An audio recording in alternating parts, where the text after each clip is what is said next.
Θα ήθελα πρώτα να μας πει ο συμπασμιότατος αν έχει κάποια ερώτηση.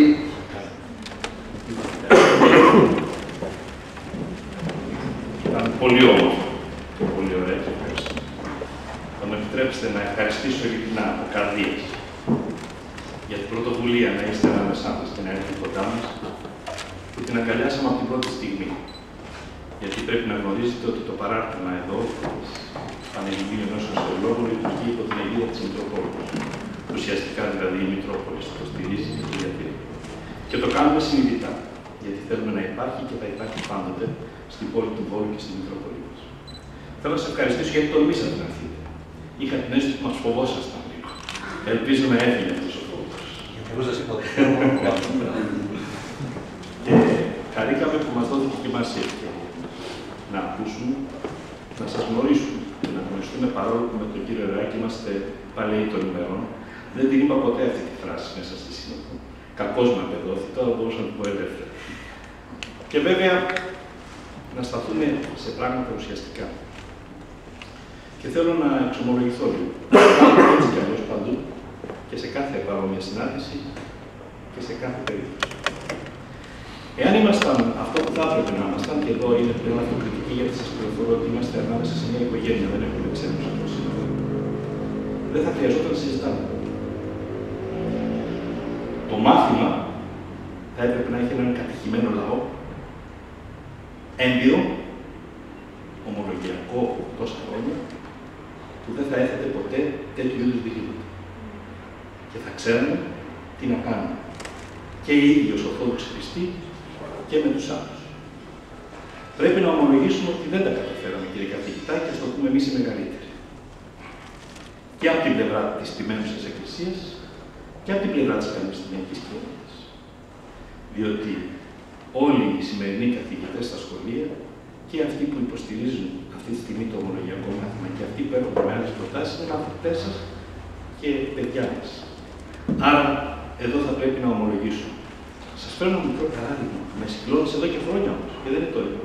Βρέθηκα στο Έσεξ. Μέσα στο κάμπινγκ του Πανεπιστημίου του Έσεξ. Κατά συγκυρία, ένας Έλληνας μας οδηγεί εκεί που θα διαμείνει. Που τον βρήκαμε τυχαία. Πόσοι φοιτητές έχει το Πανεπιστήμιο? 3.000. Έλληνες, 1.500. Είναι αρχές που έχω έρθει στο Βόλο. Κάποιοι εκδρομείς μπορεί να ήταν και μαζί μου από εσάς. 1.500 πηγαίνουν στο μοναστήρι του Έσεξ. Ποιος δεν το ξέρει. Πιστεύω ότι μεγάλη υπόθεση και ευκαιρία για τόσους φοιτητές να είναι στο Έσεξ. Ρωτάω στο μοναστήρι. Έρχονται οι φοιτητές μας, είναι 1.500 Έλληνες δίπλα σας. Ούτε ένας. Πάμε στο Κέμπριτζ. 5.000 φοιτητές. Μέσα στην Πανεπιστημιούπολη του Κέμπριτζ. Ο εφημέριος του πατέρα μου σεβασμιότατε κάθε Κυριακή στείνω ένα τέμπλο φιλοξενούμενος σε έναν αγγλικανικό ναό. Φοιτητές, από τους 5.000, 5 αν είναι κάθε Κυριακή. Πού είναι αυτό το σχολείο? Το λέω απλώς σαν παράδειγμα που τότε μου κάνει τεράστια εντύπωση. Διότι έλεγα εντάξει, στην Ελλάδα, βρε παιδί μου, ξέρω εγώ, τους κάνουμε από εδώ από εκεί, μας φεύγουν από την πόλη στους φοιτητές. Άρα λοιπόν εδώ έχουμε ένα έλλειμμα του ομολογιακού μαθήματος και πρέπει να το ομολογήσουμε για να είμαστε τίμοι μεταξύ μας. Τώρα το ερώτημα είναι τι κάνουμε. Και τι είναι αυτή η πρόταση που ήρθε. Σε ό,τι αφορά τα δημοτικά σχολεία, κύριε καθηγητά, που επιμένετε και όντως και εγώ έχω πληροφορήσει ότι εδώ έχουμε ένα θέμα. Έχουμε ένα ζήτημα. Το ζήτημα όμως είναι το πιο σπουδαίο και το πιο μεγάλο, ότι το μάθημα έχει καταργηθεί στα δημοτικά σχολεία. Εν πολλής, κύριε Σύμβουλε. Εν πολλής. Έχω την αίσθηση ότι ένα πολύ μεγάλο ποσοστό των δασκάλων πλέον αναπληρώνει το μάθημα κάνοντας άλλο μάθημα. Γλώσσα δεν προλαβαίνει. Πέραν του ότι οι δάσκαλοι μας, κύριε καθηγητά, το ξέρετε, δεν έχουμε θέμα παιδαγωγική της θρησκείας και της πίστης. Και εδώ, εγώ θα ήμουν πρωτοπόρος και πρέπει να το κρατήσουμε. Έχει ο Θεός, δεν ξέρουμε πότε. Ο θεολόγος να ξανάρθει και να έρθει όπως άλλοι ειδικότητες μέσα στο δημοτικό σχολείο. Παιδαγωγικά ξέρω ότι έχει αντιρρήσεις, αλλά θα το ζητήσουμε. Έτσι. Θα παραμείνουμε σε αυτό. Αυτό θα το κρατήσουμε ως όπλο στα χέρια μας. Μπορεί κάποια στιγμή να δώσει ο Θεός να μπούμε μέσα στα δημοτικά σχολεία. Αλλιώς δεν έχουμε λύση. Δυστυχώς οι δάσκαλοι μέρα με την ημέρα αποστασιοποιούνται από την πίστη. Και πολλό μάλλον από το ομολογιακό μάθημα και από κάθε μάθημα θρησκευτικό. Αυτό είναι ένα ζήτημα. Πάμε τώρα στο τι κάνουμε από εδώ και πέρα. Καταρχήν, είναι ευχής έργο ότι είναι πρόγραμμα που προτείνεται. Άρα, έχουμε μπροστά μας δυνατότητα διαλόγου. Εγώ θέλω να προτείνω αυτός ο διάλογος να γίνει ουσιαστικός και ενωτικός. Και θα υποστηρίξω για άλλη μια φορά, παρόλο που κατηγορήθηκα, ότι ευτυχώς που δεν το κουβεντιάζουμε στην ιεραρχία και δεν θα το κουβεντιάζουμε αν τα πράγματα δεν οριμάσουν, γιατί η πρόταση της ιεραρχίας πρέπει να είναι πρόταση ενότητας. Εάν η ιεραρχία παρασυρθεί, και μιλάω ειλικρινά μαζί σας, στο να δημιουργήσει και αυτή μια πόλωση, τότε αδίμονο ο διχασμός θα είναι τεράστιος. Θα μιλήσουμε και θα τοποθετηθούμε όταν θα είμαστε έτοιμοι και ενήλικοι. Εάν οι θεολόγοι δεν έχουν διαβάσει το πρόγραμμα, εάν εγώ που έχω ασχοληθεί εδώ και 16 χρόνια με το θέμα, δεν το έχω πλήρως σε γνώση, καταλαβαίνετε οι 80 ιεράρχες μέσα στην ιεραρχία γιατί θα μιλάμε. Θα μιλάμε για συνθήματα, για ιδέες ή θα τοποθετούμεθα ο καθένας για να πάρει την ταυτότητα τη δική του, αν είναι προοδευτικός, συντηρητικός, αν ανήκει εδώ ή αν ανήκει εκεί. Και για μένα το σφάλμα μας θα είναι αν ιδεολογικά τοποθετηθούμε στο θέμα. Εγώ στα πρόσωπά σας σήμερα και το ομολογώ και δημόσια διακρίνω την αγνότητα των προθέσεων. Δεν την αμφισβητώ, κύριε καθηγητά, και το ξέρετε, γνωριζόμαστε χρόνια. Όμως εξίσου βλέπω προθέσεις θετικές και από την άλλη πλευρά. Διότι μαθητές σας είναι και παιδιά μας είναι. Το εάν έχουν κάποιοι μας παγίδευσαν σε προγράμματα που δεν έχουν να κάνουν με την παράδοσή μας, θα πρέπει να το αντιμετωπίσουν. Θα σας δώσω και ένα παράδειγμα από την περιοχή μου. Εγώ ήμουν πρόσφατα εδώ, στην περιοχή που είναι και ο Απόστολος. Σας πληροφορώ ότι έχουμε χωριά πλέον που το ποσοστό αλλοδαπών και Ελλήνων είναι 60-40 προς τους αλλοδαπούς. Και τώρα θα πω την άποψή μου. Κόκκινη γραμμή. Ο θεολόγος, πάντοτε θεολόγος, για όλα τα παιδιά, κύριε καθηγητά. Εγώ τρέμω στην ιδέα να αποδυναμώσετε την παρουσία σας ως θεολόγοι καθηγητές και να είστε για μέρος των παιδιών. Αυτό πώς θα το αφήσετε από τα χέρια σας. Η προαιρετικότητα έχει τεράστιο κίνδυνο, τον οποίο τον αντιμετωπίζουμε σε ορισμένες ακραίες περιπτώσεις όταν δεν μας αρέσει ο καθηγητής. Στη Σάμο ο Μητροπολίτης αντιμετώπισε πρόβλημα και το ξέρετε ίσως. Όπου απεχώρησε όλη η τάξη. Και είπε: εμείς δεν θέλουμε μάθημα. Γιατί? Τα βάλαμε τον καθηγητή. Και είχαν το δικαίωμα.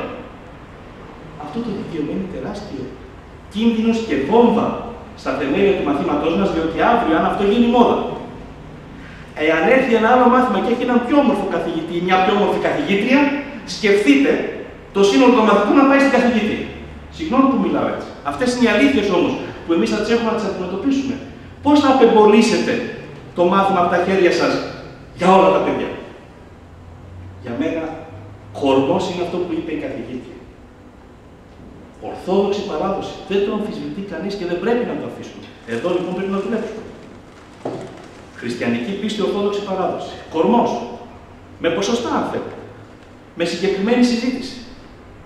Με επιχειρήματα. Αλλά ένα μάθημα να είναι προς την υποχρεωτικότητα για όλα τα παιδιά. Γιατί αλλιώς φοβούμε ο θεολόγος θα γίνει επισκέπτης καθηγήτης. Και δεν θα το ήθελε ποτέ. Φοβούμε ότι ο θεολόγος δεν θα είναι πλέον μέλος του Συμβουλίου των Καθηγητών. Ήδη οι θεολόγοι μας ταλαιπωρούνται από σχολείο σε σχολείο για να μοιράσουν τις ώρες τους. Δεν θα τον ήθελα να τον δω ως απλώς έναν καθηγητή που έρχεται να κάνει μάθημα σε κάποιο παιδί. Αυτή είναι η δική μου φόβη. Τους εξομολογούμε και τους θέτω ως κόκκινες γραμμές που θα πρέπει να υπερασπιστούμε αυτό που παραλάβαμε. Διότι ισχύει εδώ ότι παραλάβαμε μάθημα και πρέπει να παραδώσουμε μάθημα. Ούτε ομαδούλα, ούτε μαθηματάκι. Και αυτή είναι η ευθύνη και των ποιμένων. Και βεβαίως δεν θα απεμπολίσει ποτέ η Εκκλησία την ευθύνη που έχει για την κατήχηση. Θα σας στείλω τα κατηχητικά μας βοηθήματα, κύριε καθηγητά, να μας τα κρίνετε κιόλας. Γιατί ακριβώς εμείς διαπιστώνουμε εδώ ότι πλέον έχει υποχωρήσει η κατήχηση. Όντως. Παρόλο που δεν έχουμε καθόλου. Κανένα σχολείο δεν διδάσκει αυτό το πρόγραμμα. Αλλά η κατήχηση έχει υποχωρήσει έτσι κι αλλιώς. Παρόλο που βλέπετε, ας είχα αυτό το μάθημα. Και αναγκαζόμαστε εμείς τώρα στην τοπική εκκλησία, διότι αυτό δεν το είπε βέβαια εν γέννη εκκλησία, και προσπαθούμε να κάνουμε κατηχητικά βοηθήματα τουλάχιστον στη στοιχειώδη εκπαίδευση, τα παιδιά μας να μάθουν ποιος είναι ο Χριστός. Ποιος είναι ο Χριστός. Εκεί φτάσαμε, διότι η οικογένεια αποχώρησε, Το σχολείο δεν προωθεί και είναι στα χέρια μας η κατήχηση. Εμείς λοιπόν θέλω να σας πω ότι σας αγαπούμε και εκτιμούμε τον αγώνα σας. Σας το λέω ειλικρινά, γιατί ξέρω την αγνότητα των προθέσεων. Αναγνωρίζω το αγωνιστικό σας φρόνημα. Χρειάζεται όμως, επιτρέψτε, μια στρατηγική. Η στρατηγική που θα διασώσει το μάθημα ως μάθημα, για μένα θα πρέπει να επιδιώξουμε την υποχρεωτικότητα, δημιουργώντας όμως προϋποθέσεις ενός μαθήματος που θα κρατήσουμε τα θετικά του στοιχεία, όπως είπατε, της παιδαγωγικής, γιατί είδα ότι έχετε εκεί. Ότι μπορούμε να κάνουμε νέες μεθόδους. Μακάρι. Έτσι. Αλλά κορμός η ορθόδοξη παράδοση, όπως το είπατε στην τελευταία σας παράγραφο, προσθέτοντας στοιχεία εκεί όπου πρέπει και μπορούν να προσθεθούν. Για το δημοτικό σχολείο το λέω επειδή έχω ακούσει κριτική και από δασκάλους ότι έχουν ένα θέμα και όντως θα πρέπει να μετρήσουμε ποια είναι η όριμη ηλικία να ξεκινήσουμε να μιλάμε για άλλα πράγματα. Το ότι όμως τα παιδιά μας σήμερα πρέπει να ξέρουν τι σημαίνει η Ραμαζάνη, πρέπει να το μάθουν. Το γιατί γονατίζουν οι μουσουλμάνοι στην Αθήνα και τι κάνουν εκεί πρέπει να το μάθουν. Όπως πρέπει να μάθουν και τα μουσουλμανάκια και το κάθε άλλο παιδί γιατί χτυπάνε οι καμπάνες στο Πάσχα και τι σημαίνουν τα Χριστούγεννα. Γιατί αν τα ξεχωρίσουμε, φοβούμαι θα συμβεί αυτό που λέτε ότι μπορεί να συμβαίνει στην διαθρησκευτικότητα, αλλά σε πολύ μεγαλύτερο βαθμό. Να μην ξέρουν τι σημαίνει ο ένας για τον άλλο. Ενώ πρέπει να το μάθουν. Τους δίνουμε δωρεάν παιδεία. Για μένα, αν υπήρχε κράτος, δεν θα τα συζητούσα αυτό. Σε φιλοξενώ, σου δίνω δωρεάν παιδεία, σε καθιστώ και σε ενσωματώνω στον τόπο μου, θα μάθεις την παράδοσή μου, γιατί αλλιώς δεν μπορείς να συνυπάρξεις. Είναι πολύ απλό. Πώς να συνυπάρξεις. Όμως και εγώ πρέπει να μάθω τι είσαι κι εσύ. Διότι κινδυνεύω να σε παρεξηγήσω. Τούτο που είσαι κακή νομιαφιένε. Ξεκάθαρα πράγματα. Το πόσο, όχι 8 χρονών, το μάθουμε. Ναι, εδώ ναι. Σας λέω ότι εδώ έχω κι εγώ μια ένσταση, την καταθέτω γιατί έχω ακούσει από δασκάλους. Και θα τελειώσω με ένα πολύ απλό. Πάλι με συνέχεια. Λέω στους ιερείς μου και αν να πω όμως κάτι άλλο, συμφωνώ μαζί σας για τις 3 κατηγορίες. Απόλυτα. Να μην ρωτήσω εδώ το πώς είμαστε θεολόγοι, γιατί δεν κάνει. Να μην το ρωτήσω. Έχετε απόλυτο δίκιο, συμφωνούμε απόλυτα. Συμφωνούμε απόλυτα. Όμως είπα κάποτε και στους ιερείς μου, όπως τους λέγω πάντοτε, τι θα έκανε ο Χριστός. Το είπα όμως και στους θεολόγους. Θα το πω και ενώπιον σας. Δεν μπορώ να δυναμωθώ τον Χριστό, τον Κύριό μας, της Εκκλησίας μας, όχι της Καινής Διαθήκης. Να μπει σε μια τάξη και να ρωτήσει τι με πιστεύετε, οι υπόλοιποι περάστε έξω. Εγώ θέλω μόνο σας. Εγώ θα έλεγα, μάλλον θα έλεγε εσύ με γιατί παίξετε παιδάκι μου. Εγώ τους άλλους θέλω. Λοιπόν, εγώ ως ορθόδοξος θεολόγος, αν ήμουν καθηγητής, δεν θα μπορούσα ποτέ να το κάνω. Γιατί δεν θα το κάνει ποτέ και ο Χριστός. Γιατί το κουβεντιάζω. Γιατί αφήνουμε περιθώρια να μας πάνε στην προαιρετικότητα και να ξεχωρίζουν τα παιδιά από το μάθημα το θρησκευτικό και να είναι μαζί στην ιστορία, στη γυμναστική, στη μουσική, σε όλα τα μαθήματα. Γιατί. Λοιπόν, πιστεύω ότι έχετε όλη τη δύναμη και με αυτόν τον αγώνα που κάνετε θα πρέπει να βρούμε τρόπο συνεννόησης, ενότητας και εμείς προσφερόμαστε, σας το λέω ειλικρινά, και στο Βόλο και οπουδήποτε αλλού, εάν μπορούμε να επηρεάσουμε, να βρεθούμε σε ένα τραπέζι και να βρεθείτε να βρούμε χρυσή τομή και καθήκη. Εξ αρχής όμως. Εξ αρχής. Εξ αρχής. Για μένα έχει γίνει ένα λάθος στην επιλογή των πρώτων προσώπων και έχετε σε αυτό ένα δίκιο. Εγώ τους το είπα. Λέω, λυπάμαι διότι ακριβώς τέτοιες πολλώσεις που ξεκινάνε από την αρχή οδηγούν σε αυτά τα αποτελέσματα. Ελάτε λοιπόν και το προτείνω με ειλικρίνεια. 2 φορές το έχει προτείνει ο Αρχιεπίσκοπος Μακαριότατος, αλλά ακόμα δεν έχει... Είναι πάνω στη γραμμή. Ο Αρχιεπίσκοπος, και να τελειώσουμε με αυτό σε ό,τι αφορά την ποιμένουσα Εκκλησία. Ισχύει πάντοτε ότι υπάρχουν πράγματα που λέγονται και δεν γίνονται, αλλά υπάρχουν και πράγματα που γίνονται και δεν λέγονται. Επιτρέψτε μου να έχω γνώση πραγμάτων που δεν μπορώ να τα πω. Αλλά να ξέρετε ότι και εσάς θα υπερασπιστούμε ως θεολόγους και το μάθημα θα το υπερασπιστούμε όπως το υπερασπιζόμαστε αποτελεσματικά. Όχι συνθηματικά, όχι για να τοποθετηθούμε απλώς για το Θεαθήνε, αλλά για να έχουμε ουσία και αποτέλεσμα. Εγώ σας ευχαριστώ από βάθος καρδιάς. Ο Βόλος σας περιμένει και πάλι να σας φιλοξενήσει ακόμη περισσότερο. Και αν χρειαστεί να προσφέρουμε ακόμη περισσότερο χρόνο, θα είμαστε στη διάθεσή σας. Ειλικρινά, για μένα το μάθημα θα πρέπει να παραμείνει αλλά να είναι ένα μάθημα που θα είναι μάθημα, που θα αφορά όλα τα παιδιά στα σχολεία μας και που θα μπορούμε πραγματικά σε αυτό να δουλεύουμε για το μέλλον μιας Ελλάδας που όντως περνάει κρίσιμες στιγμές. Και ένα τελευταίο, ο Θεός να μην δώσει να αναλάβουν άνθρωποι οι οποίοι όχι μόνο θα καταλαβαίνουν τη γλώσσα μας, αλλά δεν θα θέλουν να μας δουν και στα μάτια τους. Και τότε, ελάτε να δούμε τι θα κάνουμε. Γι' αυτό, όσο μπορούμε και όσο έχουμε ανθρώπους που μπορούμε να συνεννοηθούμε, έτσι. Είναι η ώρα να ενώσουμε τις δυνάμεις μας, να κάνουμε ό,τι περνάει από το χέρι μας, ώστε τα ελληνόπουλα αυτά που σήμερα κυριολεκτικά μένουν πολλές φορές ακατήχητα, να βρουν και πάλι τον δρόμο της αληθινής πίστης. Γιατί αυτή είναι η παράδοσή μας και κανείς δεν θα μας την κλονίσει.